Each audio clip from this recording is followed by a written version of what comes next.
कपड़े धोने वाली बहू। शादी के पहले से ही विभा को कपड़े धोने का बड़ा शौक था।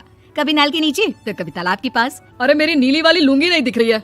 विभा की अम्मा कहाँ रखी है लुंगी? अरे वो तो विभा ने परसों ही धोकर रखी थी आपकी अलमारी में, देखो वहीं होगी। वो ना मैंने आज धो दी, मुझे लगा कि गंदी हो गई होगी। अरे कैसे गंदी हो गई थी? उसे तो मैंने पहना भी नहीं। हे भगवान, इस लड़की के कपड़े धोने की आदत से परेशान हो गया हूँ मैं। जितना तो घर में राशन नहीं आता उससे कहीं ज्यादा डिटर्जेंट पाउडर का खर्चा है। इसकी शादी करवा दो, शादी जाए अपने घर में ही करे काम, फिर चाहे घर के कपड़े धोने हो या पूरे गांव के। हाँ ठीक बोल रही हूँ, देखता हूँ मैं कोई लड़का। वो दिन भी आ जाता है जब विभा को देखने लड़के वाले आ जाते हैं। लड़की मुझे अच्छी लगी। होने वाली सास कहती है, बेटी अगर कुछ पूछना है तो पूछ लो। वैसे तो हमारी लड़की बहुत ही शर्मीली है, जो बोल दो वो मान लेती है, इसे क्या पूछना होगा। अरे कैसी बात कर रही हो माँ, मुझे इन लोगों के घर रहना है, सवाल तो कई है। हाँ हाँ बेटा पूछ लो ना, क्या पूछना है। आप लोगों के घर कपड़े कौन धोता है? सास का मुंह बन जाता है। देखो अगर तुम ये कहना चाहती हो कि तुम्हें कपड़े धोने नहीं आते तो सुन लो, कपड़े मैं ही धोती हूँ, लेकिन तुम्हारे आ जाने के बाद मैं रुमाल तक नहीं धोऊंगी। अरे चुप रहना भगवान, बहू बेचारी घर आई नहीं, उसे डराना शुरू कर दिया। वो क्या है ना बिटिया, अभी तक तो ये कल्लू की माँ ही धोती थी, लेकिन अब तुम्हारे पापा तो दहेज में वॉशिंग मशीन देंगे ही।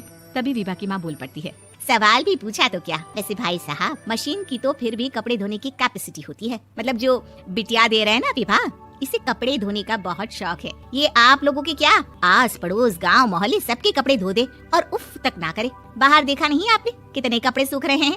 सब हमारी बिटिया ने ही तो धोए हैं। बस भी करो ना माँ, शर्म आ रही इतनी तारीफ सुनकर। और तो और एक दाग निकाल कर दिखाओ तो मान जाओ। हाँ अच्छा अच्छा, माफ करना बेटा, मैंने गलत समझा, हमें तो रिश्ता बहुत पसंद है। और ऐसे जुड़ जाता है रिश्ता कपड़े धोने का शौक रखने वाली विभा का। उसकी शादी हो जाती है कोयला फैक्ट्री में काम करने वाले कल्लू के साथ। शादी के बाद अचानक विभा चिल्लाती हुई सास के पास आती है, सासू माँ, अरे सासू माँ कहाँ है आप? ये तो धोखा है, धोखा दिया आप लोगों ने मुझे। इसे ससुर के चक्कर के बारे में पता चल गया। अरे तो उसमें तुझे क्यों धोखा मिला है? अरे नल में पानी नहीं आता, कपड़े कैसे कब धुलेंगे? अच्छा अच्छा, तू पानी नहीं आ रहा उसकी बात कर रही है? तो आपने क्या सोचा? कुछ नहीं। अच्छा तेरी माँ ने कहा था कि कपड़े धोने का शौक है तुझे, याद आया मुझे।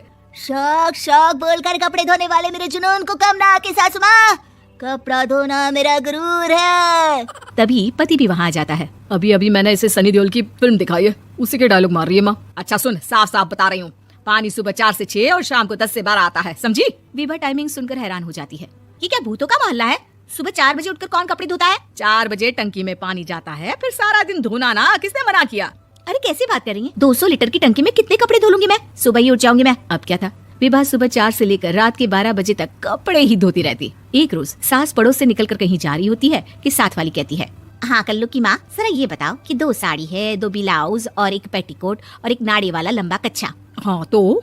अरे तो क्या कितना लोगी धुलाई, ये बताओ। धोबन दिख रहे हैं हम क्या? हमारे पति सरकारी नौकरी से अभी अभी रिटायर हुए हैं और बेटा सुपरवाइजर है कोयला फैक्ट्री में। धोबन समझ रखा है हमें? हाय रे कल्लू की अम्मा, माफ कर दो, वो तो मोहल्ले में यही सब बता रहे थे कि तुमने बहू को कपड़ा धुलवाने के काम में लगा दिया है। सास को पड़ोसन की बात सुनकर गुस्सा आ जाता है। वो घर पहुंचती है जहाँ घर के बाहर ही इतने सारे कपड़े सूख रहे होते हैं जितने कि किसी धोबन के घर पर। अरे ओ कल्लू की दुल्हन, बाहर निकल।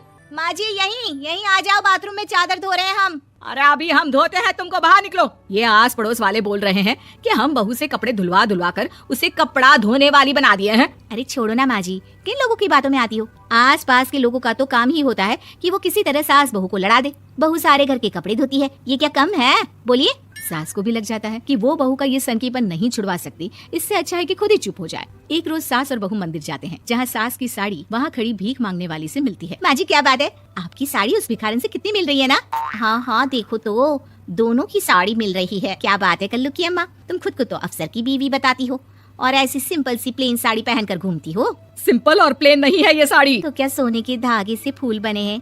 कुछ भी सासू माँ, कुछ भी। हाँ बने थे इस साड़ी में सोने के धागे से फूल। मेरे पति लेकर आए थे मद्रास से स्पेशली मेरे लिए 10,000 की। ताहे भाई साहब इस भिखारन के लिए भी सेम टू सेम साड़ी लेकर आए होंगे 10,000 की।